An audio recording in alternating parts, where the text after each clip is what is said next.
Hello guys, कैसे हैं आप सभी। आशा करती हूँ आप सभी ठीक होंगे, स्वस्थ होंगे। आज हम आए हैं पप्पू कार्की के 39वीं जयंती पर। मौका दिया जाएगा कि पप्पू कार्की जी के फोटो फ्रेम में अपना पुष्पांजलि करके उनको श्रद्धा सुमन अर्पित करने का, क्योंकि अगर हम अभी एक एक करके कार्य लगा लें तो काफ़ी अस्त व्यस्तता हो जाएगी। तो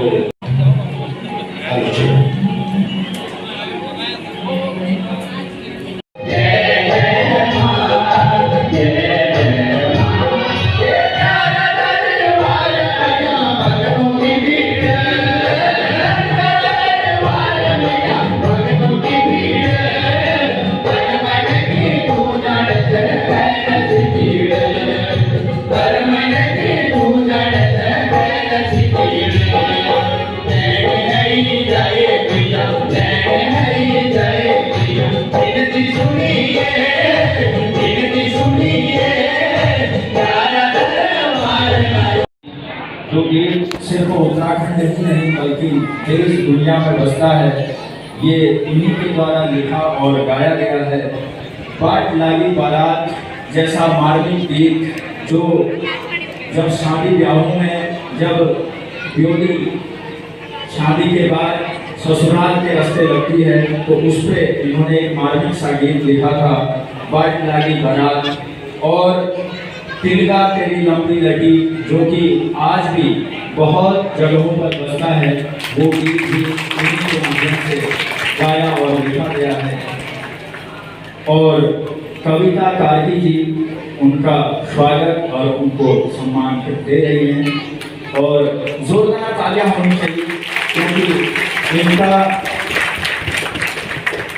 और रीना तिवारी जी से मैं निवेदन करना चाहता हूँ कि दो शब्द आशीष स्वरूप आप कहेंगे।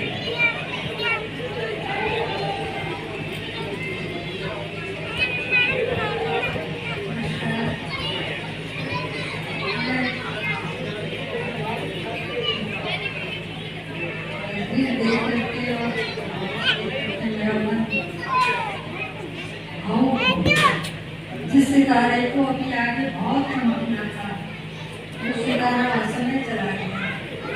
ये क्या करें, ये तो अपने हाथ में है।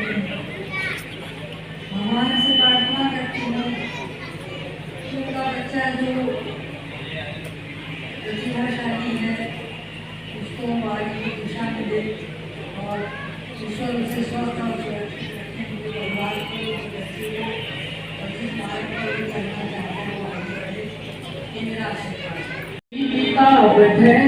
आंखों में काले जैसे बैठे, हाथों में भी किताब बैठे,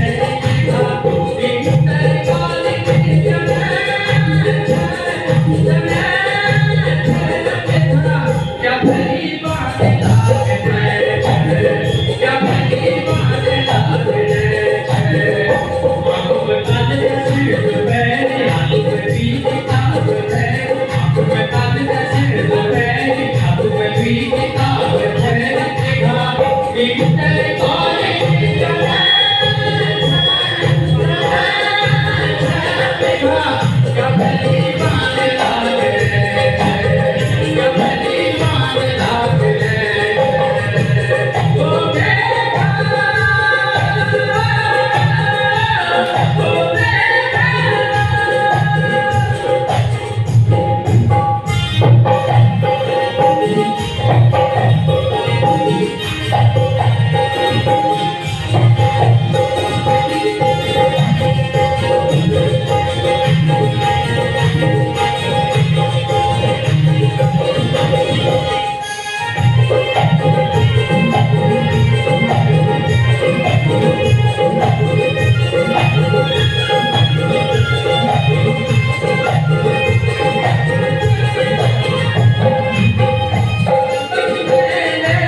दक्ष कार्की जी जो सोनले दगड़िया गीत गाएंगे, सुन ले रगड़िया गीत आप सभी ने सुना होगा, बहुत ही ट्रेंडिंग में वो है।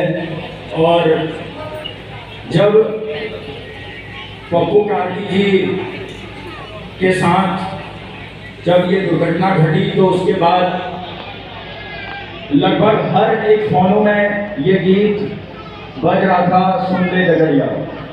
और उसके कुछ महीनों बाद जब तक कार्की ने अपनी आवाज़ में इस गीत को गाया तो उसके बाद पप्पू कार्की जी की जो यादें हैं और तरोताज़ा हो गई। उससे पहले की किताब उन्होंने लिखी है और जिसको उन्होंने सीडी में भी संकलित किया है, जिसमें 80 से अधिक गीत हैं और झोड़ा, भगनौल, छबेली गायिका वो हैं। सांस्कृतिक और सूचना विभाग की A ग्रेड आर्टिस्ट वो हैं। आकाशवाणी में उन्होंने एक लंबे समय तक काम किया है। एप्पल विशेषज्ञ हैं और दूरदर्शन के सीरियल्स में भी उन्होंने काम किया है। राजुका और गोलजू की मुख्य आर्टिस्ट और होली महोत्सव की वो आयोजक रही हैं। तो जोरदार तालियां होनी चाहिए आपके लिए। और दक्ष कार्की जी इस कम उम्र में इस गीत संगीत की विधा को आगे तो बढ़ा ही रहे हैं, साथ साथ वो अन्य लोगों के लिए भी, जो इनके उम्र दराज के अन्य बच्चे हैं, उनके लिए भी बहुत प्रेरणा बन रहे हैं। मैं आपको बता दूं, कुछ वर्ष पहले पहाड़ की आवाज़ करके कार्यक्रम संचालित हुआ था। इसमें एक लड़की जो कि बेस्ट परफॉर्मर बनी थी, जो कि 7 साल की थी, तो उसके इंटरव्यू में जब इंटरव्यूअर ने पूछा कि आपको गाने की प्रेरणा कहाँ से मिली, तो उसने उस इंटरव्यू में कहा था कि दक्ष कार्की का सुन ले रगड़िया गीत जब मैंने सुना तो मुझे ऐसा लगा कि मैं भी गा सकती हूँ। और उसके बाद उसने गाना शुरू किया, 7 साल की बच्ची। तो कहीं ना कहीं दक्ष कार्की आज संगीत की विरासत को, अपने पिताजी की विरासत को आगे तो बढ़ा ही रहे हैं, साथ में और लोगों के लिए भी प्रेरणा बन रहे हैं। तो जोरदार तालियों के बीच दक्ष कार्की।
जो कि गिरडो बैठी गीत लेकर के आएंगे वो तैयार रहें। और हम आदरणीय टोलिया जी से निवेदन करना चाहते हैं कि दक्ष को, फैमिली को आप इसी तरह से प्यार देते हैं। बहुत बहुत धन्यवाद आदरणीय टोलिया जी। आपने जो पप्पू कार्की कम से कम उनकी जयंती में, क्योंकि उनके जो गाने हैं वो सदाबहार हैं, उनको हम सुनते रहते हैं और बार बार हम पप्पू कार्की जी को याद करते रहते हैं। जयंती पर कुछ विशेष हो जाए जिसके लिए कुछ लोगों ने एक सोच रखी और वो सोच रखने के बाद धीरे धीरे कुछ और लोग उनके साथ जुड़े और इस कार्यक्रम के मुख्य आयोजक के रूप में जो पीके एंटरटेनमेंट ग्रुप है, उन्होंने पहल करी कविता कार्की जी जो कि धर्मपत्नी है पप्पू कार्की जी की, भूपेंद्र मनोला जी, संदीप सोनू जी, दीपक फूल्स जी, रोबो विक्रम बोरा जी, मदन गोनिया जी, पंकज बोरा जी, सौरभ फूल्स जी, रितेश जोशी जी। और जैसे मैंने एक बार जोरदार तालियां इनके लिए होनी चाहिए। ये जो पूरा आयोजन है ये सोच की बदौलत की जो है हो पाया है। और फिर जैसे मैंने बोला कि धीरे धीरे लोग जुड़ते चले जाते हैं, जिसमें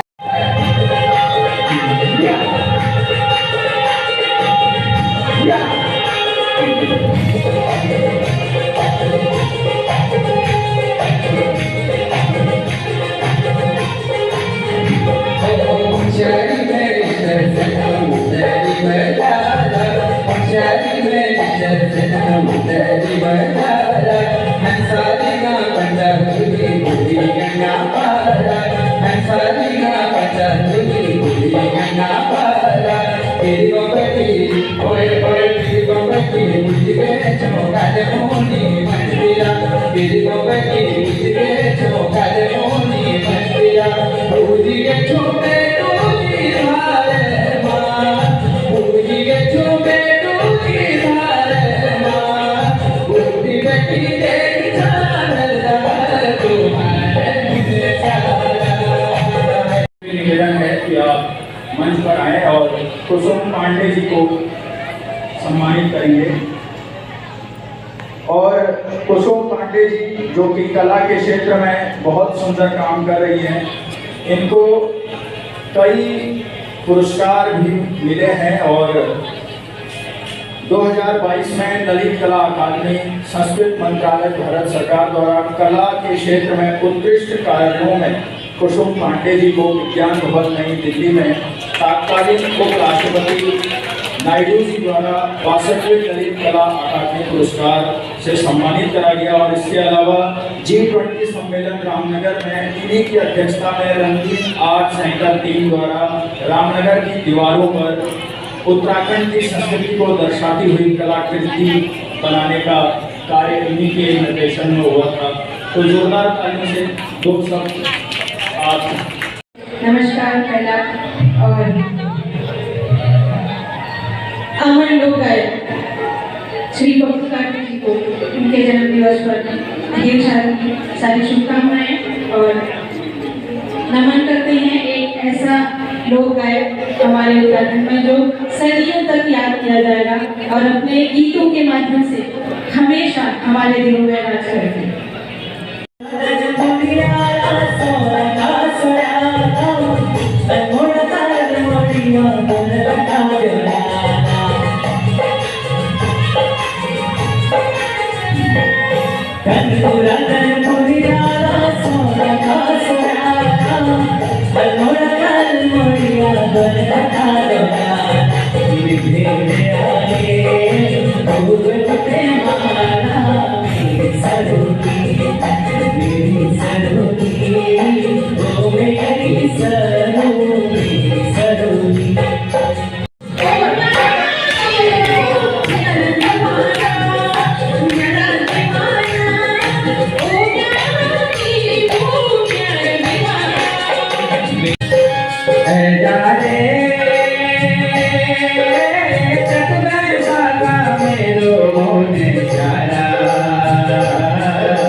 फ़ोटो खिंचाने और पीछे में लोग फ़ोटो खींच रहे हैं। ये है साक्षी, उसका भैया, उसकी मम्मी और सब फ़ोटो खिंचा रहे हैं। शाम का वक्त हो गया है, 7 बज गया है। कार्यक्रम अभी भी चल रहा है क्योंकि हम लोग घर पहुँचते पहुँचते देर हो जाएगी, तो हम निकल गए हैं। हम जाएंगे स्कूटी में और ये लोग जाएंगे ऑटो में। इनका चल रहा है फ़ोटो सेशन। ये देख लो, एक फोटोग्राफर है और एक फ़ोटो खिंचाने वाली। बहुत अच्छी पोज आई है। हेलो। हाँ,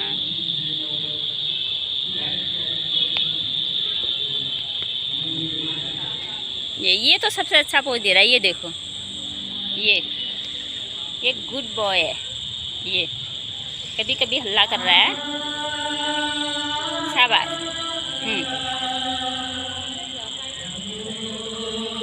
बस हो गया।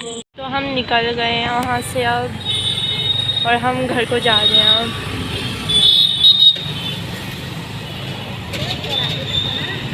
हाँ,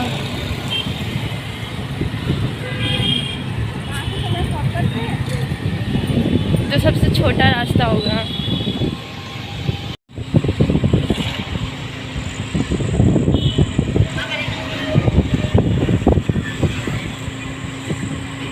तो अभी हम घर जा रहे हैं और हल्की हल्की बारिश हो रही है। इतना मस्त मौसम हो रहा है ना, ठंडी ठंडी हवा भी चल रही है।